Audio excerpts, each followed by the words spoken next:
our cities are becoming a territory of conflict because since space is not available for all these activities and for the mobility involved, we are facing a challenging problem of a conflict which we have to face.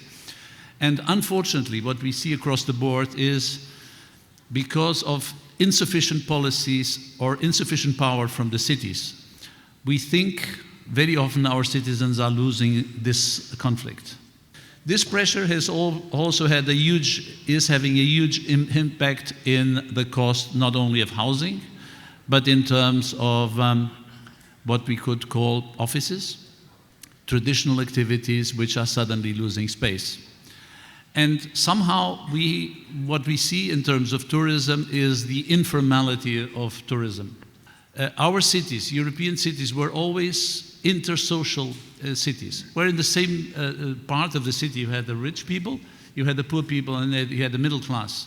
And somehow we are allowing cities to be stratified by the impact of tourism. And I think this is one of the matters we have to deal, and I think that's what the debate is about. At that moment, the question is this one, which is the balance to attract this kind of visitors that respect the living conditions, the well-living conditions of people in the city. So many people want to come to live in the city, so many people.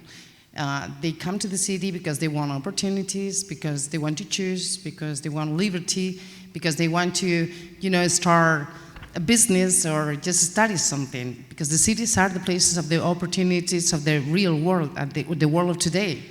So if people want to come, they need to find a place, a house to live.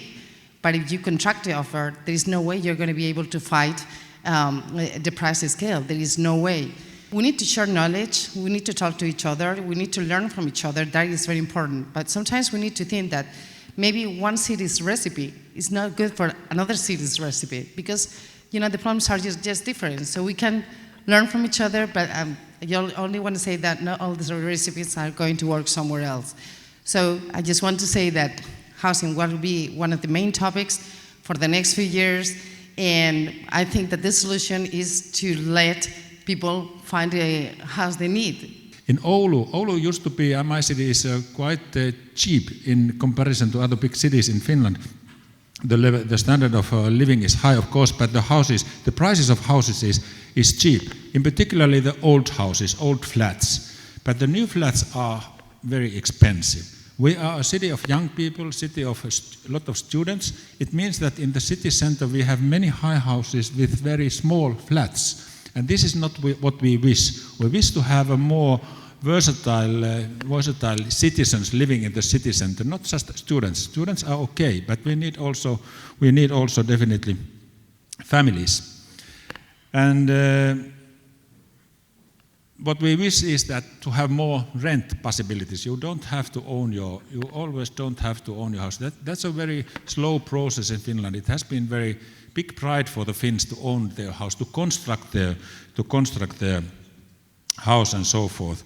One thing I think it's quite important that when the city sells plots for both state-subsidized and market-priced housing production in the same district, it creates residential neighborhoods with a diversified social mix while reducing the potential for segregation, and this is one goal in our housing policy.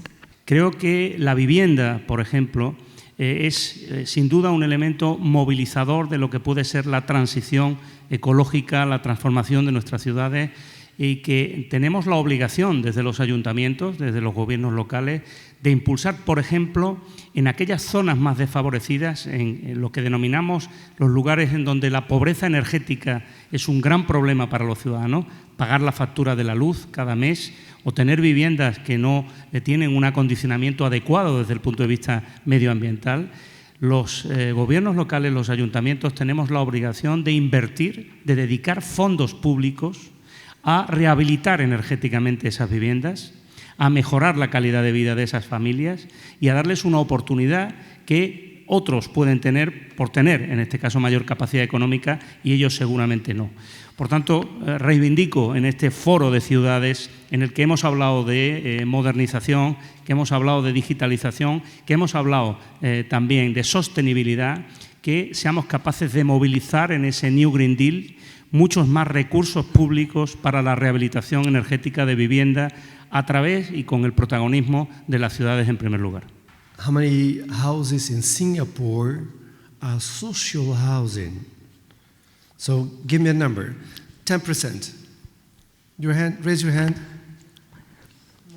20%. Who says 70%?